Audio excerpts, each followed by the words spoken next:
Party के प्रति समर्पित भाव से झेला है, क्या क्या झेला है। अपने जीवन में मैंने सपने में भी नहीं सोचा कि मैं पार्टी के खिलाफ जाऊं। मुझे इस बात का दुख है। आज मैं आप सबको अपने निवास पर आमंत्रित किया, आप लोग आए, उसके लिए मैं आप सबको धन्यवाद देता हूँ। 4/2022 को प्रदेश कांग्रेस के प्रभारी महामंत्री चंद्रशेखर शुक्ला जी द्वारा एक नोटिस व्हाट्सएप के माध्यम से करीबन 4 बजे मिलता है, पर कारण बताओ नोटिस का जवाब मांगा जाता है। कारण बताओ नोटिस में यह उल्लेख होता है कि आपके द्वारा बीजापुर विधानसभा क्षेत्र के पार्टी संगठन से निर्वाचित विधायक पर भ्रष्टाचार का गंभीर आरोप लगाए जाने संबंधित समाचार दैनिक पत्रों में इलेक्ट्रॉनिक के माध्यम से प्रदेश कांग्रेस के संज्ञान में आया है। अनर्गल बयानबाजी पार्टी संगठन की छवि को धूमिल व आम जनता में धूमिल हो रही है, जो कि पार्टी अनुशासनहीनता की परिधि में आता है। इस तरीके का उन्होंने नोटिस मांगकर मुझे 7 दिन के अंदर जवाब प्रस्तुत करने को कहा गया। ये जवाब मैं 4 पेज का बनाकर 11 बिंदुओं पर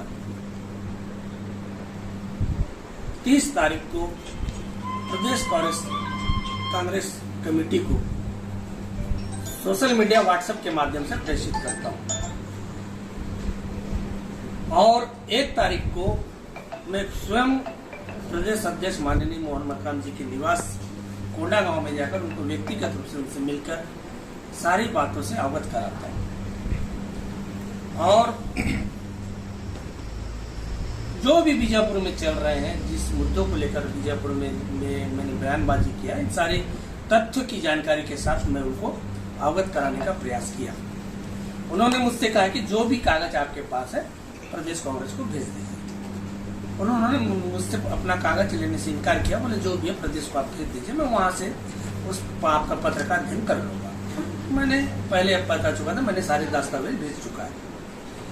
उसके बाद विधायक जी का एकाएक रायपुर जाना, इस घंटे के अंदर उनका वापस फिर से बीजापुर आना, और उस 24 घंटे के अंदर मुझे निष्कासन पार्टी के द्वारा किया जाना कहीं ना कहीं मुझे स्पष्ट करता है कि विधायक के दबाव में प्रदेश कांग्रेस कमेटी ने एक वो फैसला लिया बिना मेरे द्वारा प्रस्तुत जवाब के अध्ययन किए। तो इस चीज का मुझे दुख है। और सबसे बड़ी बात, मुझे नोटिस दिया जाता है कि आप पार्टी विधायक के खिलाफ अनर्गल बयानबाजी कर रहे हो, और इसको हमने संज्ञान में लिया। और निष्कासित मुझे इस आरोप में किया जाता है कि आप पार्टी गतिविधियों की में संलिप्त, मतलब नोटिस किसी और का, निष्कासन किसी और पर करना। प्रदेश कांग्रेस कमेटी खुद अपने दोनों नोटिस और निष्कासन पत्र में कहीं ना कहीं विरोधाभास। इसको आप निष्कासन लेटर भी दे सकते हैं और कारण बताओ नोटिस भी देख सकते हैं। कारण बताओ नोटिस में विधायक के खिलाफ और निष्कासन में पार्टी गतिविधियों के खिलाफ। मैंने अपने पूरा जीवन, और उस आदमी की वजह से आज मुझे पार्टी से निष्कासित किया गया जो जिंदगी भर पार्टी के खिलाफ काम किया है, जो जिंदगी भर दल बदला, लोगों को गुमराह किया, खुद कभी किसी निष्ठा के साथ पार्टी के प्रति काम नहीं किया, और उसके गुमराह में प्रदेश कांग्रेस कमेटी आ गई। कांग्रेस को एक पौधे की तरह सींचा। इन पामोई की मौत का यदि कोई कारण है तो विधायक विक्रम समझदार। 2008 में यदि विधायक राजन पामोई के समर्थन में काम करते और उनकी हार नहीं होती, और वो हारते नहीं तो आज गम के वजह से उनकी मौत हुई। पटनम क्षेत्र की जनता से मैं आपके माध्यम से अपील और उनके तक पहुंचाना चाहता हूं कि राजन पामोई का कातिल है।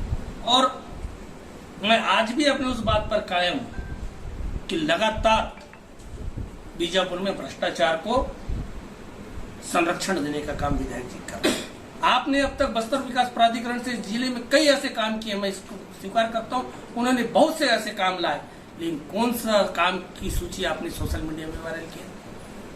क्यों नहीं आपने हंसता हुआ फोटो के साथ अपने बस्तर प्राधिकरण से जो आपने उपलब्धि बीजापुर के लिए कराया, क्यों नहीं किया?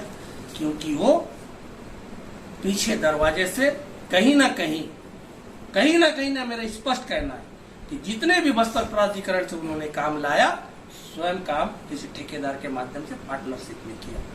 कि मैं परियोजना अध्यक्ष के हैसियत से ये काम स्वीकृत करता हूँ। 18, 20, 25, 50 लाख के आपने बीज वितरण किए जनपद पंचायत के माध्यम से, बीज का आता पता नहीं, उसमें उन्होंने खुलकर भ्रष्टाचार किया। तो उसको डर है मुझसे, वो जानता है कि पूरे पार्टी में यदि कोई सच बोलता है तो अजय सिंह है, और इससे मुझे डर है। हमारे भांजे के घर पे यहाँ एक एडिशनल एसपी हुआ करते थे, राजेंद्र जायसवाल, उनकी एक बच्ची का जन्मदिन था। उस बच्ची का जन्मदिन, क्योंकि उनका हमारा पारिवारिक एक संबंध था, तो वो दंतेवाड़ा में ना बनाकर भैरमगढ़ में बनाने का निर्णय लिया। और यहाँ पर उन्होंने सारे लोगों को निमंत्रण दिया, उसमें महेश गागड़ा को दिया, विक्रम सा मंडावी को दिया, सारे लोगों को निमंत्रण दिया।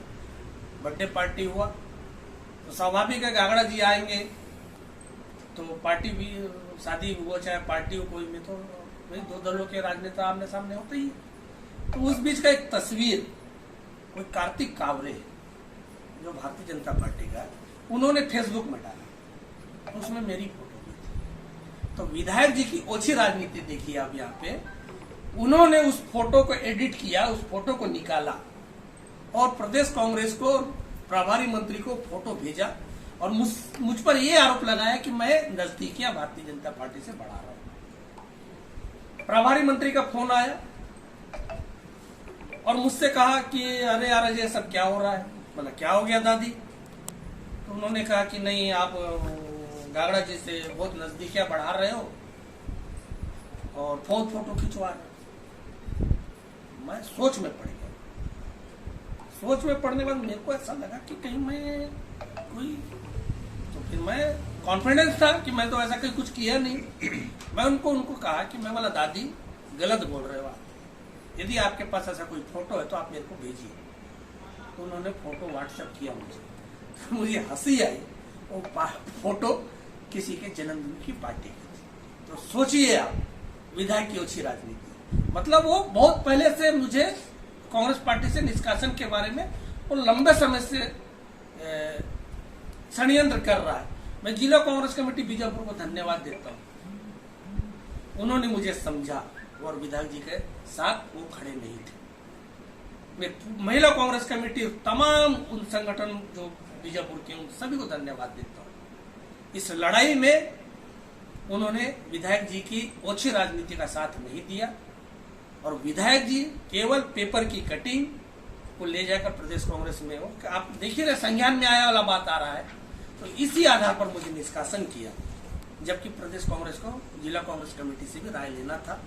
और विधायक जी अपनी जो घटिया मानसिकता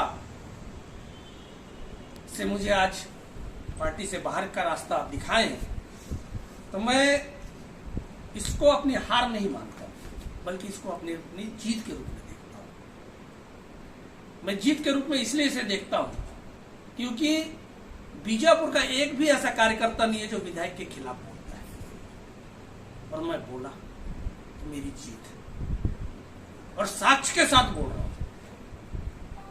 और भी ऐसे कई मामले हैं मेरे पास, उसको मैं सार्वजनिक अभी फिलहाल करना नहीं चाहूंगा।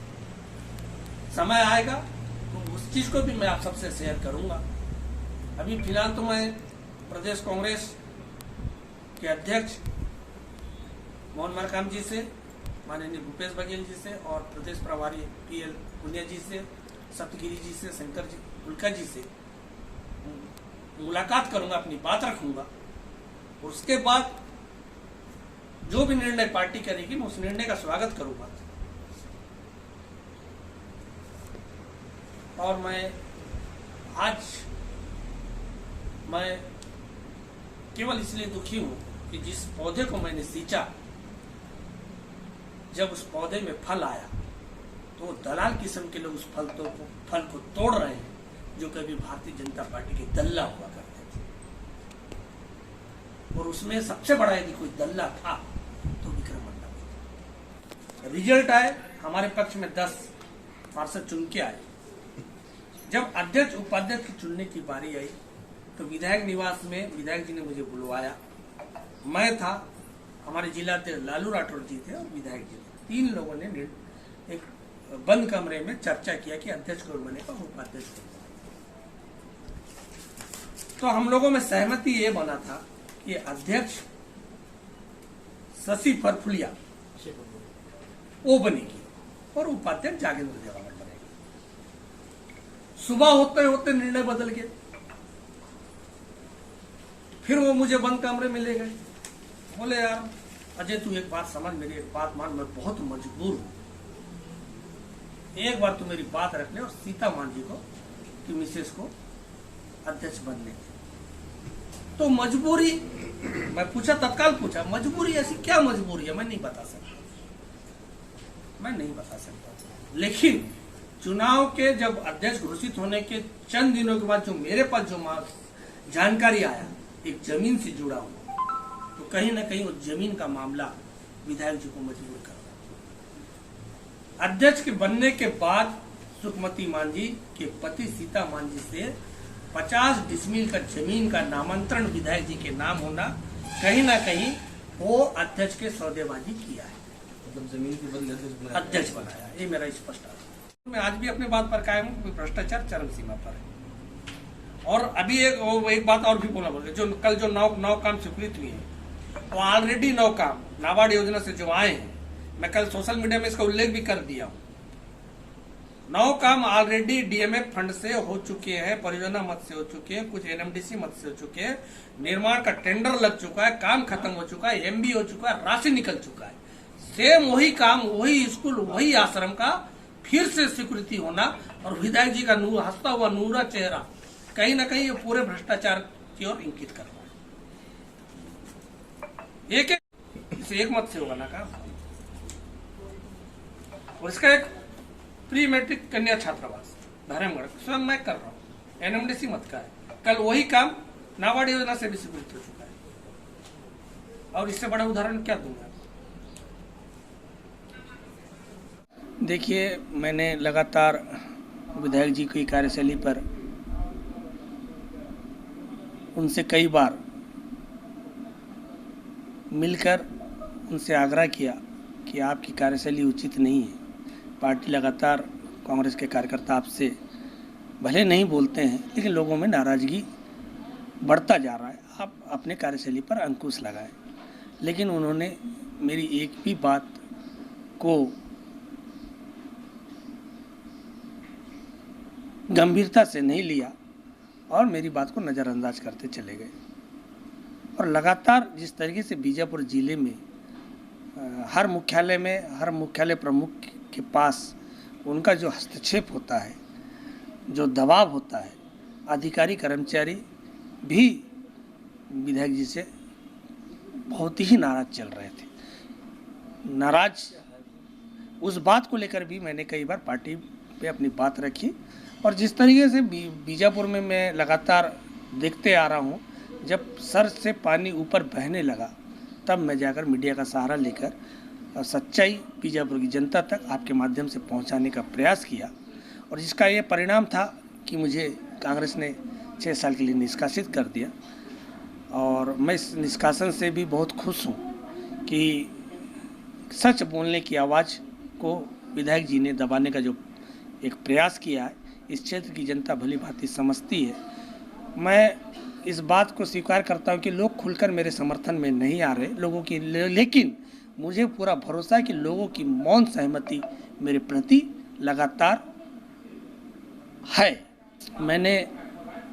आज मैं जिस पोजीशन में हूँ, जिस जगह पे हूँ, जिस स्थान पे हूँ, जिस सम्मान में हूँ, जिस वजूद में हूँ, इस सब के पीछे कांग्रेस पार्टी का बैनर, कांग्रेस पार्टी का झंडा और कांग्रेस पार्टी है। जो पार्टी इतना सब कुछ दिया, उस पार्टी को छोड़ने का सपना भी मैं नहीं देख सकता। मैं कभी भी कांग्रेस छोड़कर किसी अन्य दल में जाने के बारे में ना सोचा है, ना सोचूंगा, ना जाऊंगा।